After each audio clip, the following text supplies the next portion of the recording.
Welcome to அத்தை சமையல். இன்றைக்கி நம்ம அத்தை சமையலில் போஹா உப்மா எப்படி செய்யலான்னு பார்க்கலாம். இந்த போஹா வச்சு மார்னிங் டிஃபன் சூப்பராக நீங்கள் செஞ்சிடலாம். வெரி சிம்பிளாக இருக்கும்.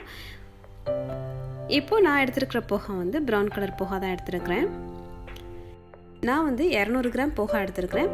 இதை நல்லா வாஷ் பண்ணிக்கலாம்.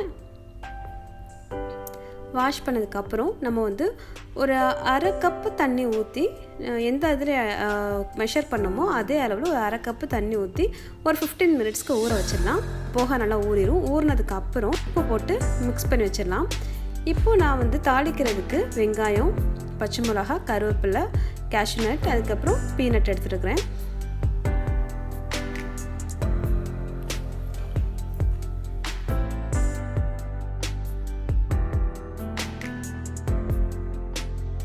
இப்போ பேனில் எண்ணெய் ஊற்றிடலாம். கடுகு போட்டுடலாம். கடுகு பொரிஞ்சதுக்கப்புறம் பச்சை மிளகா குட்டி குட்டியாக கட் பண்ணி வச்சிடலாம். கட் பண்ணி அதையும் எடுத்து போட்டுருங்க.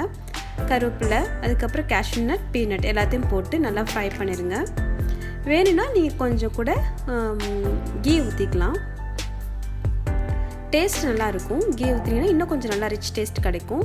இப்போ வெங்காயம் வந்து இந்த அளவு கூட கொஞ்சம் பெருசாக இருக்குது. நீங்கள் இன்னும் கொஞ்சம் குட்டி குட்டியாக கூட கட் பண்ணிக்கலாம். இதில் வேணும்னா நீங்கள் இஞ்சி கூட குட்டி குட்டியாக கட் பண்ணி ஆட் பண்ணிக்கலாம். அதுவும் ரொம்ப நல்லாயிருக்கும்.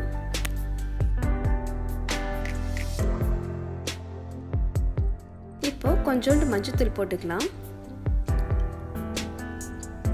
வேணும்னா நீங்கள் சில்லி பவுடர் ஆட் பண்ணிக்கோங்க.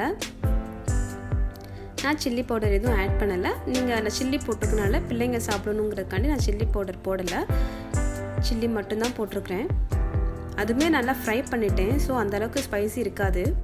இப்போது நல்லா மிக்ஸ் ஆனதுக்கப்புறம் நீங்கள் வந்து அவலில் உப்பு போட்டது ஓகே அப்படின்னா நீங்கள் ஸ்டாப் பண்ணிக்கலாம். இல்லை உப்பு போட்டது பத்தாதுனீங்கன்னா இப்போ நம்ம அதை ஃப்ரை பண்ணோம்ல அந்த இடத்துல கொஞ்சம் உப்பு போட்டு ஆட் பண்ணிக்கோங்க. இப்போ நம்ம அவலை சேர்த்துட்டு அதுக்கப்புறம் நல்லா மிக்ஸ் பண்ணி கொஞ்சம் நேரம் சிம்மில் வச்சிடலாம். உடனே ஆஃப் பண்ணிடாதீங்க. ஏன்னா நம்ம ஊறி இருக்கிறனால அதில் கொஞ்சம் வாட்டர் தண்ணி தன்மைகள் இருக்கும். ஸோ அதெல்லாம் கொஞ்சம் போகணும். அதுக்காண்டி கொஞ்சம் சிம்மில் போட்டு வச்சிடலாம். இப்போ நான் சிம்மில் ஒரு 5 மினிட்ஸ் வச்சுருந்தேன். அப்பப்போ நான் கிண்டி விட்டுட்டே தான் இருந்தேன். கீழே பிடிச்சிடாமல் இருக்கிறது கிண்டி விட்டுட்டு இருந்தேன். இப்போ பாருங்க போஹா உப்புமா ரெடி ஆயிடுச்சு. மார்னிங் போகும்போது உங்கள் வீட்டில் உங்கள் கிட்ஸுக்கோ உங்கள் வீட்டில் இருக்கிறவங்களுக்கும் நீங்கள் செஞ்சு கொடுத்தீங்கன்னா நல்லா விரும்பி சாப்பிடுவாங்க. இந்த வீடியோ உங்களுக்கு பிடிச்சிருந்தா லைக் பண்ணுங்கள், ஷேர் பண்ணுங்கள், சப்ஸ்கிரைப் பண்ணுங்கள். தேங்க்யூ.